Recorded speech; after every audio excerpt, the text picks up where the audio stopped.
Symbols of absolutist Nations और इसीलिए उन्हें रेवोल्यूशनरीज बोला जाता है। जब लोगों के जीने पे बन आएगा उसके सर पे एक ताज है ओक लीव्स का बना हुआ। हाय विजयवाड़ी, मेरा नाम है Shubham Pathak. Welcome to my channel. आज हम करने वाले हैं rise of nationalism in Europe को 15 मिनट में पूरे चैप्टर को रिवाइज। तो चलो स्टार्ट करते हैं। चैप्टर की शुरुआत होती है इस पेंटिंग के साथ जिसे बोला जाता है डेमोक्रेटिक एंड सोशल रिपब्लिक। ये बनाई थी फ्रेंच आर्टिस्ट ने जिनका नाम था फेडरिक सोरियो और इसे पब्लिश किया गया था 1848 में। अब आपको ये ध्यान रखना पड़ेगा कि उस जमाने में जो देश इसमें नेशन स्टेट्स की तरह दर्शाए हुए हैं वो इंडिपेंडेंट नहीं हुए थे, इसलिए इस पेंटिंग को उटोपिया बोला जाता है, यानी कि ड्रीम बोला जाता है।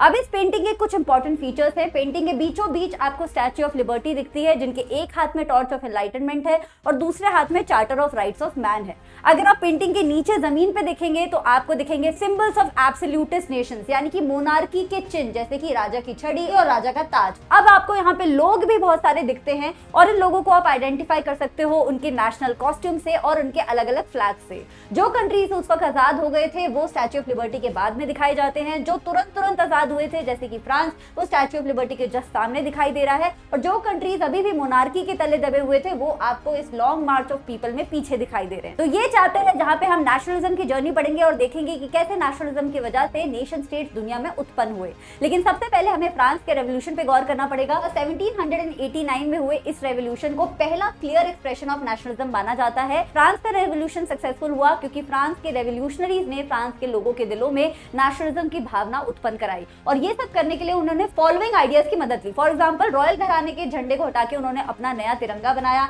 नेशनल असेंबली को पावर दी लॉज बनाने की, इससे पहले स्टेट जनरल बनाता था लॉज, नए नए गीत, नए नए हाइंस और नए नए कस्में वादे खाई, फ्रेंच लैंग्वेज को एक कॉमन लैंग्वेज बना दिया गया, uniform system of weights and measures को भी लागू किया गया, लापत्री और ले सिटोयन, यानी कि फ्रांस जो है सिटीजन्स का फादरलैंड है और फ्रांस के लोग फ्रांस के सिटीजन्स हैं, ना कि सब्जेक्ट्स हैं। इस तरीके के कॉन्सेप्ट से लोगों को प्रेरणा दी गई। एंड लास्ट, ओवरऑल टैक्स को थोड़ा सा कम करके अबॉलिश कर दिया गया। अब इस सब में पहले शुरुआत फ्रांस के रेवोल्यूशनरीज ने की थी, लेकिन बाद में पॉलिटिकल क्लब जैसे कि जैकोबिन क्लब्स भी बहुत फेमस हो गए और रेवोल्यूशनरीज और पॉलिटिकल क्लब्स ने मिलकर पूरे यूरोप में डेस्पोटिज्म से आजादी की एक मुहिम जारी कर दी। अब फ्रांस पे आसपास के देश नजर बिठाए बैठे हुए थे और तभी नेपोलियन ने फ्रांस को दुश्मनों के चंगुल से तो निकाल लिया, लेकिन डेमोक्रेसी को डिस्ट्रॉय करते हुए उसने मोनार्की को रीइंट्रोड्यूस कर दिया और खुद राजा बनके बैठ गया। अब नेपोलियन ने एक काम बहुत अच्छा किया, वो था सिविल कोड को बनाने का। इसीलिए नेपोलियन जब पहले कहीं पे भी यूरोप में जाता था तो लोग उसे बहुत पसंद करते थे, लेकिन बाद में नेपोलियन लोगों को आंखों में खटकना शुरू हो गया था। तो नेपोलियन के सिविल कोड को नेपोलियनिक कोड भी बोला जाता है, जो 1804 में चालू हुआ था। बच्चा,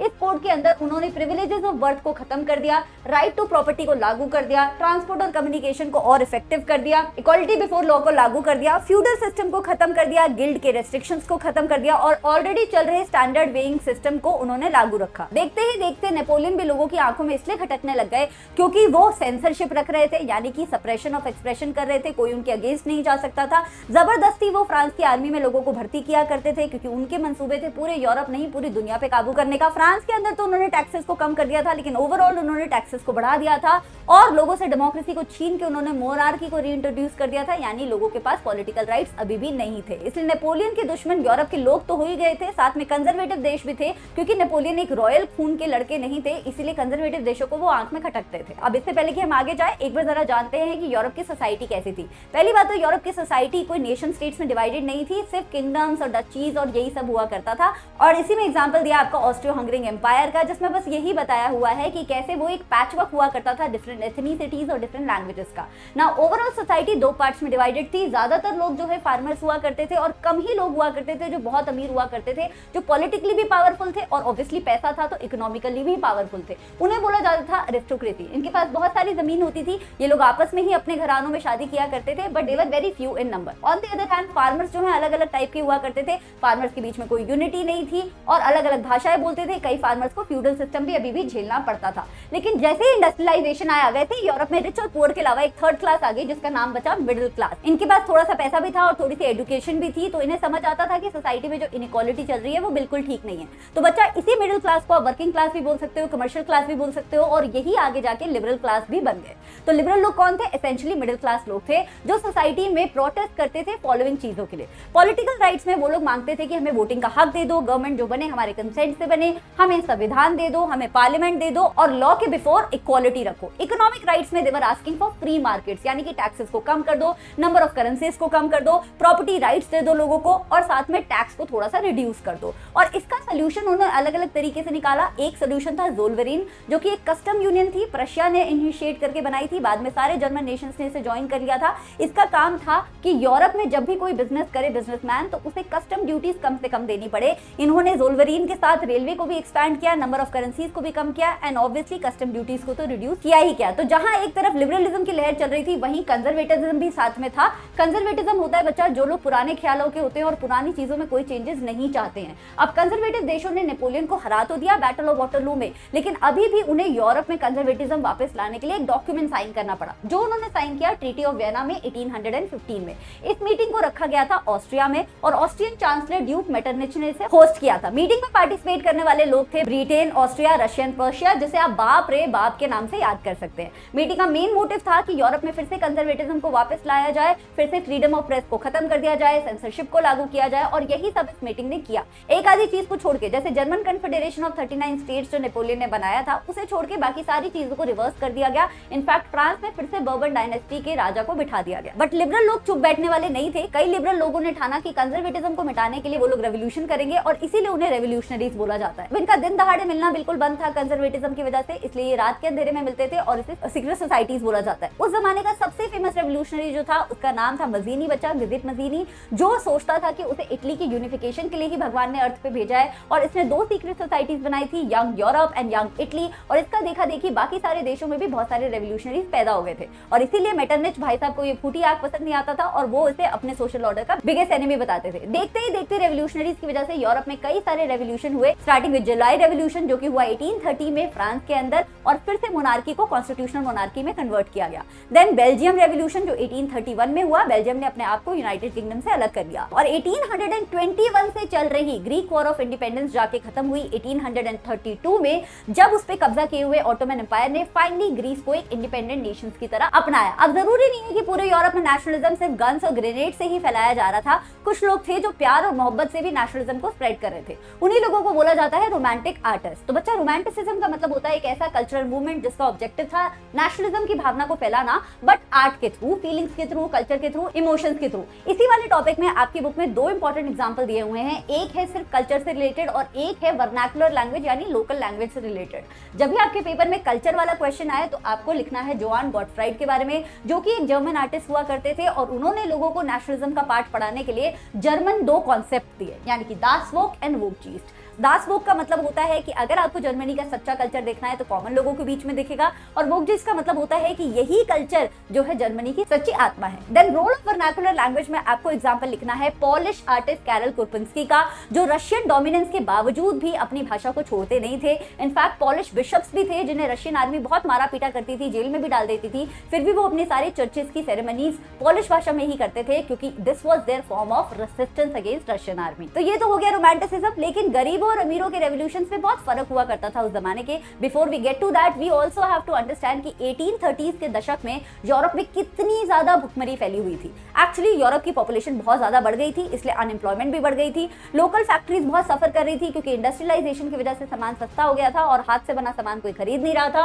अनएम्प्लॉयमेंट चरम सीमा पे थी, so was hunger and hardship. कई जगह अभी भी फ्यूडलिज्म प्रैक्टिस हो रहा था, तो छोटे फार्मर्स को वो टैक्स भी देना पड़ता था। देन फूड के प्राइसेस बढ़ गए थे, फसल खराब हो गई थी, स्लम्स जो है झुग्गी झोपड़ी बहुत ओवर क्राउडेड हो गई थी और वहां पे बहुत सारी बीमारियां भी फैलने लगी थी। और इसी स्थिति में जब लोगों के जीने पे बन आएगा तो ऑब्वियसली वो लोग प्रोटेस्ट करेंगे। इसीलिए गरीब लोगों ने इतनी सारी हार्डशिप्स में दो प्रोटेस्ट किए यूरोप में। एक है आपका सिलेसिया का, जिसे 1845 का सिलेसियन रिवोल्ट बोला जाता है, और दूसरा है पेरिस रिवोल्ट ऑफ 1848। सिलेसिया में रिवोल्ट हुआ था कॉटन कॉन्ट्रैक्टर के अगेंस्ट, जो कि कॉटन वीवर्स ने किया था, क्योंकि कॉन्ट्रैक्टर ने उन्हें काम देने से पहले ज्यादा पैसा प्रॉमिस किया था और बाद में जब वो मुकर गया तो कॉटन वीवर्स ने उसके अगेंस्ट रेवोल्यूशन कर दिया।